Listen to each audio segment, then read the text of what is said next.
कुछ साल पहले यूनेस्को ने एक सर्वे किया था और बड़े चौंकाने वाले तथ्य थे उसके उनके कि अ, उन्होंने कहा था कि एक साल में लगभग 400 भाषाएँ विलुप्त हो रही हैं विश्व भर में।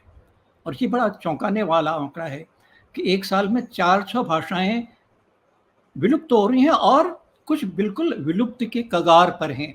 ऐसी 30-40 या शायद 50 भाषाओं की पहचान भारत में भी हुई थी, जो विलुप्त के कगार में हैं। और उनमें से कुछ तो सचमुच अब विलुप्त, जैसे मैं पढ़ रहा था कि अंडमान निकोबार की किसी आदिवासी की भाषा की एकमात्र वक्ता एक महिला रह गई थी। कोविड के दिनों उसका निधन हो गया तो भाषा भी मर गई।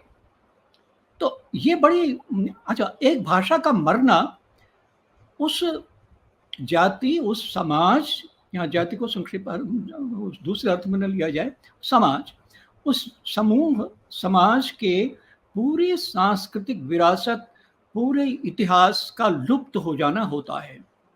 तो भाषा मरनी नहीं चाहिए। यह हम स्टूडियो में बैठ के कह सकते हैं, लेकिन व्यवहार में तो भाषाएँ अगर प्रयुक्त नहीं हो रही हैं, तो उनका अंत निश्चित है।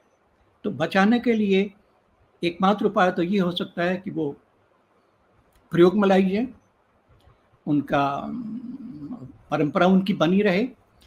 और दूसरा ये है कि अगर कोई भाषा विलुप्ति के कगार पर है, विलुप्त हो रही है, तो उसमें जो शासन, जो सरकार है, उसको भी हस्तक्षेप करना चाहिए कि आखिर उन्हीं के देश की, उनके जाति समूह की कोई भाषा कैसे बचाई जा सकती है।